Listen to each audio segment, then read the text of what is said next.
Day 4, made a fearless and searching moral inventory of ourselves. Sounds easy, right? It's not. This is the step that requires the most work. This is the step that requires that we look back at our childhood and we see where the influences came from, and we see how our belief system developed and why we became the people that we became, and why the character defects and assets are a part of our lives. For me, I can look back on some early years. When I was about 5 years old, I figured out that I didn't have a dad. Well, I did, but he didn't want me. And it's the first time I remember thinking it was my fault that somebody didn't love me. And that colored my world, or the way I viewed love for the rest of my life, really. And I was only 5. I remember getting up by the age of 11, I was molested. And that really affected me too, because not only did it color my views of love, now you throw in my views of sex are skewed. And I'm really confused about how sex and love become muddled. And also, probably not coincidentally, I started using at age 11. And I spent 25 years using and trying to forget all of that pain. Also in my childhood, there was a lot of death, a lot of violence. The 2 men who I was molested by constantly were in bar fights, you know. So I learned from a very early age that that's how you defend yourself, is by fighting. And that added so much anger to my life. And I really was never able to let go of it. I spent my entire life angry, even early sobriety. When I went in, people were telling me that I was the angriest person they'd ever met. It was tough going. But it wasn't just death, it was murder. I had 2 aunts that were murdered, and my stepfather was murdered. And all of that happened age 9, 12, and 17. So, and they were pretty brutal murders, and they were well known around the city and everything.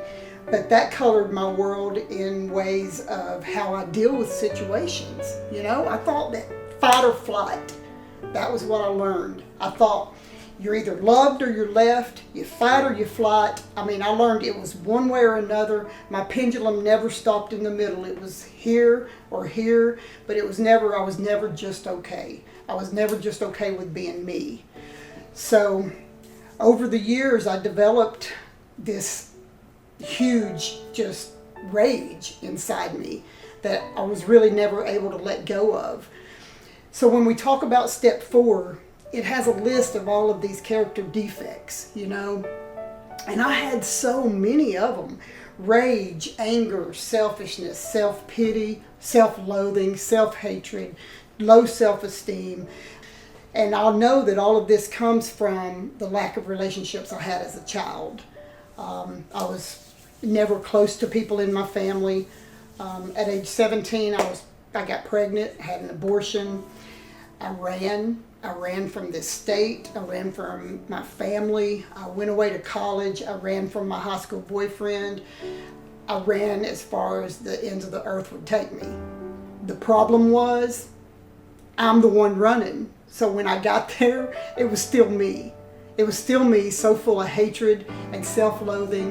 When I did this step 4, it was a long, hard look at the pain and the envy, you know, and I wanted to be like other people, and I wanted to have things like other people, you know, and I always just came from the wrong side of the track, and I just never felt good enough.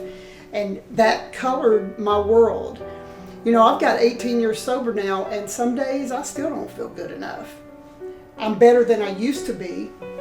When I work with people on the 4th step, when I first did mine, I wasn't reminded about the assets. You know, I had to find good things about myself. I make people that I work with find good things about themselves. But when I did my fourth step, I wasn't required to find anything good about myself. And that was right up my alley because I didn't think there was anything good about me.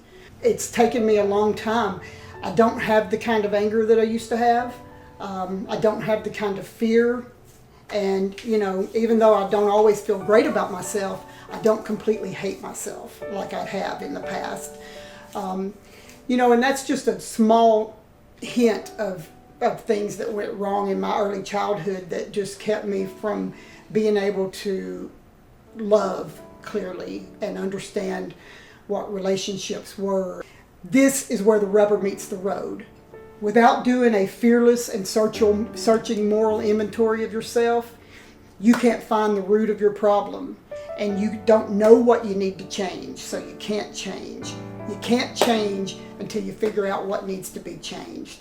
And most of the time it's as simple as forgiveness and love and honesty and compassion for other people. That's what the fourth step has done for me. And I came from a place of total misery. And I came out of the dark. And, for most days now, I think today is a good day to be Scotty. And that's far and few between from where I used to come from. That's worlds away from what I came from. So, but it just gave me some kind of peace. And I hope that peace for everybody who deals with step 4. Thanks.